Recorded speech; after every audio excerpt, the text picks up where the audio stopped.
My name is Sophia Aldridge, and if there's one thing I've learned in life, it's that the people closest to you can hurt you the most. Growing up, I never really felt like I belonged in my own family. Not because I didn't love them, but because my father never once believed I was smart enough to be taken seriously. That's something that cuts deeper than anyone can imagine. When you're a little girl, your father is supposed to be the one who tells you that you can do anything, that you're capable of greatness. But in my case, it was the opposite. He looked at me like I was already a disappointment, even before I had the chance to prove. I still remember the way he used to smile when my brother Gideon brought home another award or some shiny certificate with gold writing across the top. The whole house would light up with praise, with my dad clapping him on the back, calling him the pride of the family. And then there was me, standing in the background, holding on to my own little accomplishments that didn't matter to anyone. My father never saw me, not really. He never noticed how hard I tried, how many nights I spent at my desk, struggling through work that no one even asked about. To him, I wasn't smart.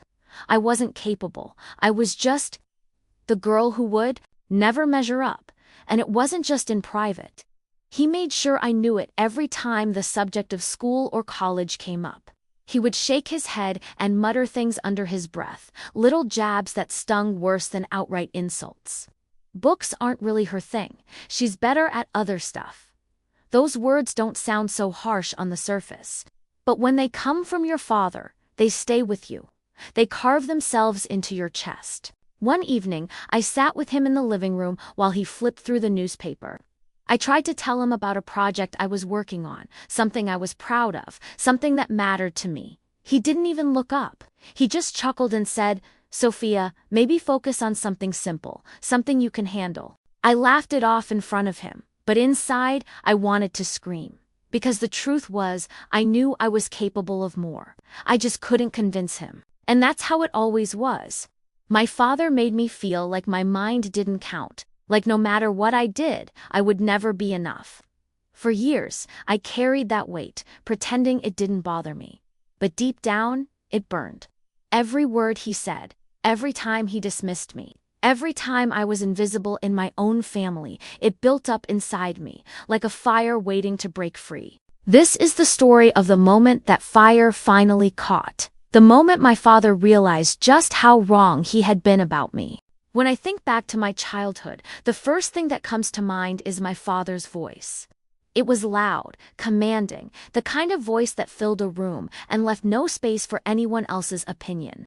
And most of the time, that voice was used to celebrate my older brother, Gideon. He was the golden child, the shining star of our family. He had the medals, the degrees, the endless stream of accomplishments that my father never stopped bragging about. I would watch from the sidelines, pretending to be happy for him, pretending it didn't sting when Dad called him our future or the pride of the Aldridge name.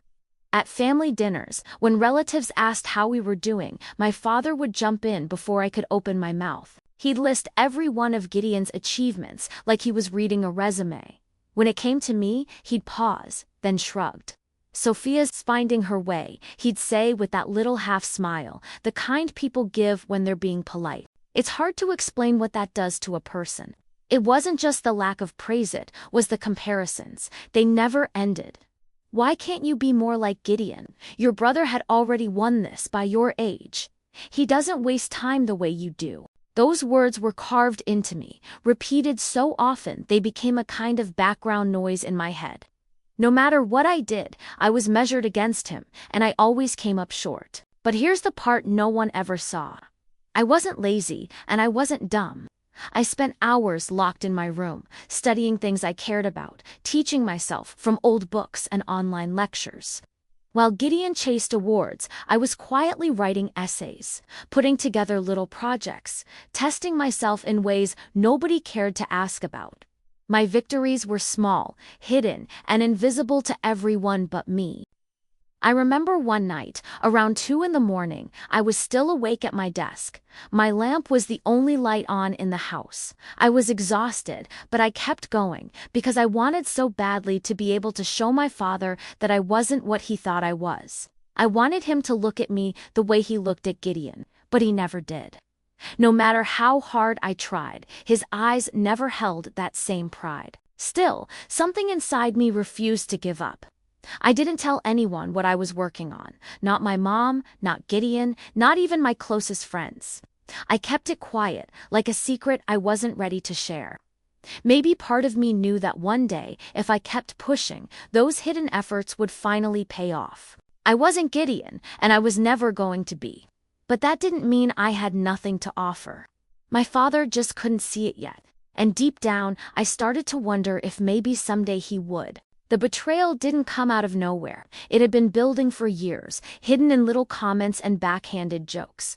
But that night at the family reunion was the moment it all came crashing down. We were at my uncle's house, and the place was packed. The smell of roasted chicken and fresh bread filled the air. Kids were running through the hallways, and laughter echoed from every corner. Everyone was relaxed, catching up, swapping stories. I tried to blend in, smiling when people spoke to me, helping in the kitchen when my aunt asked. I wanted the night to go smoothly. I wanted, just for once, to feel like I belonged. But then my father started talking.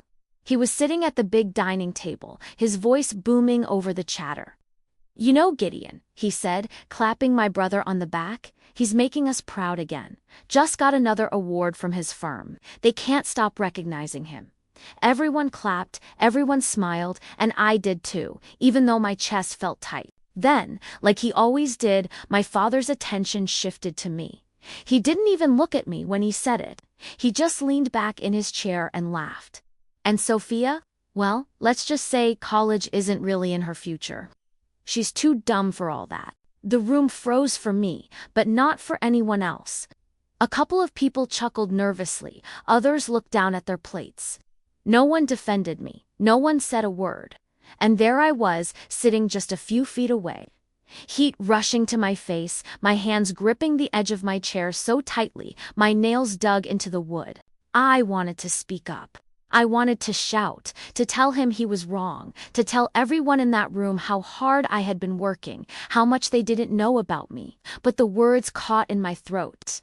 All I could hear was his laughter, ringing in my ears like a cruel echo. I glanced at Gideon, hoping for something, maybe a kind look or a quick change of subject, but he stayed quiet, smiling faintly, letting the moment pass.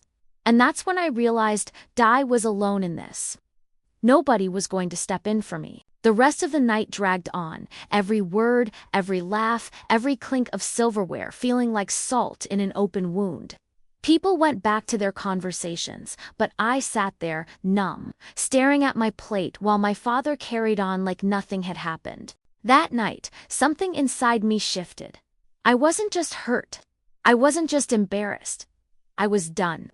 Done waiting for him to see me. Done hoping he would change. Done letting his words crush me. I made a silent promise to myself at that table, surrounded by my family's laughter and my father's smug grin. One day, he would regret saying those words. One day, I would make sure of it. After that night at the reunion, I carried my father's words with me like a stone in my chest. Too dumb for college.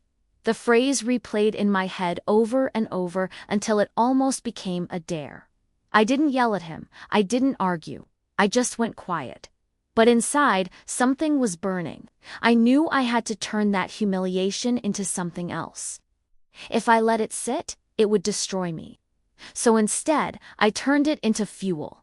The very next morning, I sat at my desk and opened my laptop. For hours, I dug into the work I'd been quietly building. Nessay's research, small projects I never showed anyone. They weren't polished, but they mattered to me. I started refining them, submitting them to online journals, sharing pieces in forums, even recording little talks on academic channels. Slowly, to my surprise, people started responding. A professor left a thoughtful comment on one of my essays. A researcher emailed me back with encouragement. For the first time, I felt seen not by my father, but by people who actually valued the ideas I had to share. Weeks passed, I poured myself into it. I didn't waste time trying to convince my family I was capable. Instead, I focused on proving it to myself. Every late night at the computer, every note scribbled in the margins of old books, every draft I rewrote until the words felt righted, all added up. The more I worked, the stronger I felt. Then came the email. I remember that moment so clearly. I was sitting on my bed with my laptop balanced on my knees when the notification popped up. The subject line read, "Invitation to speak, Langford University." At first, I thought it was some kind of spam, but as I read through it, my hands started to shake. They had read my work. They wanted me, to be a guest speaker for their upcoming symposium. It wasn't just recognition, it was validation.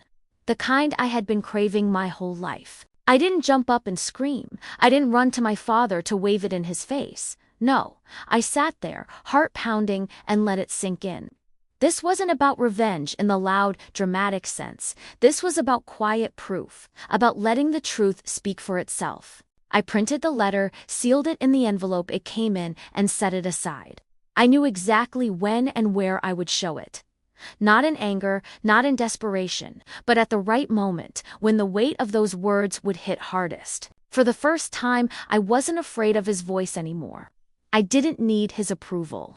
I had something far greater, undeniable proof that I wasn't who he thought I was. And deep down, I couldn't wait for the day he would have to face it. Dinner that night started out like every other family gathering.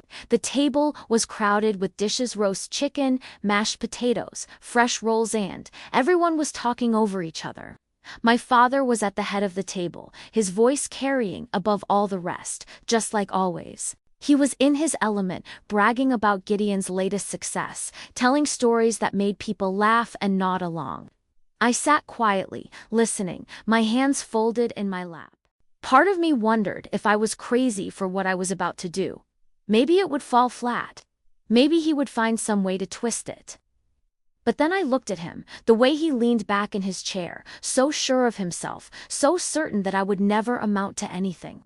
And I knew this was the moment. When the laughter died down and people started passing around dessert, I reached into my bag and pulled out the envelope. I didn't say anything at first. I just placed it on the table, right in front of my father. He glanced at it, confused. "What's this?" he asked, picking it up. "Why don't you read it out loud?" I said, keeping my voice calm. The room grew a little quieter. My father tore open the envelope, his expression casual at first, like he was humoring me. But as his eyes moved across the page, something shifted. His brow furrowed, his smile faltered. He read it again, slower this time, as if he couldn't quite believe the words in front of him. "Guest speaker. Langford University Symposium," he muttered. The chatter around the table stopped completely. Chairs creaked as everyone leaned in. My cousins exchanged looks. My aunt put down her fork. For once, all eyes weren't on Gideon, they were on me. My father's face drained of color. He cleared his throat, searching for something to say, but nothing came. He looked at me, really looked at me, like he was seeing me for the first time. Across the table, Gideon shifted uncomfortably. "That's impressive," he said, his voice quieter than usual. I didn't gloat. I didn't need to. I just met my father's eyes and gave the smallest smile, steady and sure. Inside, my heart was pounding, but on the outside, I was calmed. I wanted him to sit with it, to feel the silence he had created for me all those years, only now turned back on him. No one laughed. No one made a joke to lighten the mood. The air in the room had changed, heavy with the weight of what he had just read. For the first time, my father had nothing to say. I leaned back in my chair, still smiling faintly, and let the silence do the talking. In that moment, I didn't need an apology. I didn't need him to tell me he was proud. The look on his face said it all. For a long moment after my father finished reading, the entire table stayed quiet. It was the kind of silence you could almost hear, heavy and awkward, pressing down on everyone. I could see the confusion in their eyes, the way my relatives shifted in their seats, like they didn't know what to do. For years, they had laughed at his jokes about me, nodded along when he compared me to Gideon. But now, with that letter sitting in his hands, the ground had shifted. I looked at him carefully, his lips pressed into a thin line, his fingers gripping the paper so tightly it crinkled at the edges. He didn't laugh, he didn't smile, and for once, he didn't have a comeback ready. The man who always had something to say about me had nothing, and that silence was worth more to me than any words could ever be. I didn't feel the need to explain myself. I didn't list all the late nights I had worked, or the sacrifices I had made, or how badly I had wanted him to see me. I didn't owe him that. The letter said everything. The look on his face said even more. Slowly, I pushed my chair back. The sound of it scraping against the floor seemed louder than usual. I stood up, smoothing my hands over my skirt, and gave a small nod to the room. "Excuse me," I said softly, but my voice carried. Every eye followed me as I walked toward the door. I didn't rush. I took my time, each step steady, my head held high. For years, I had walked through that house feeling smaller than everyone else, shrinking under the weight of my father's words. But not that night. That night, I walked tall. As I reached the doorway, I glanced back just once. My father was still staring at the letter, his jaw tight, his expression unreadable.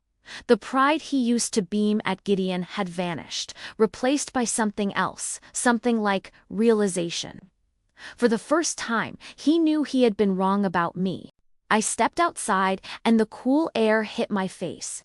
I breathed in deep, the night sky stretching wide above me, full of stars. I felt lighter than I had in years, like I had finally set down the burden I'd been carrying since I was a child.